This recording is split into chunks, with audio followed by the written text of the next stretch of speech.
Nia est l'esprit du baobab. Dans un petit village d'Afrique, la sécheresse dure depuis des mois. Les rivières sont presque asséchées, les cultures meurent, et les villageois commencent à perdre espoir. Autrefois, un grand baobab sacré veillait sur la région, apportant la pluie et la fertilité. Mais avec le temps, la légende s'est effacée des mémoires, et l'arbre est aujourd'hui oublié, recouvert de lianes et de poussière. La rencontre de Baoa et du caméléon Baoa, une jeune fille curieuse et courageuse, refuse d'abandonner.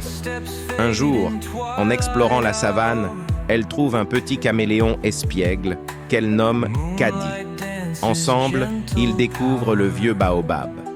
Intrigué, Baoa touche l'écorce et entend une voix faible lui murmurer « Réveille-moi, retrouve mon cœur d'eau ».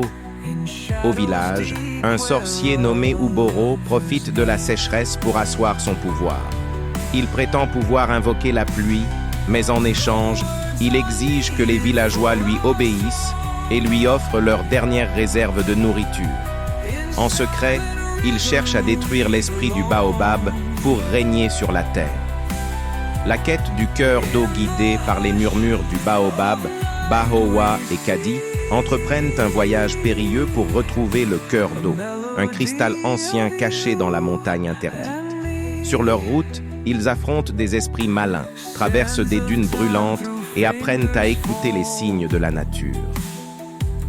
Le réveil de l'esprit.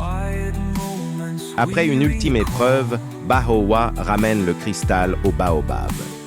Lorsque le cœur d'eau est replacé dans l'arbre, une lumière éclatante en jaillit. L'esprit du baobab apparaît sous la forme d'un grand être lumineux, mi-arbre, mi-humain. Il libère une pluie bienfaisante sur le village.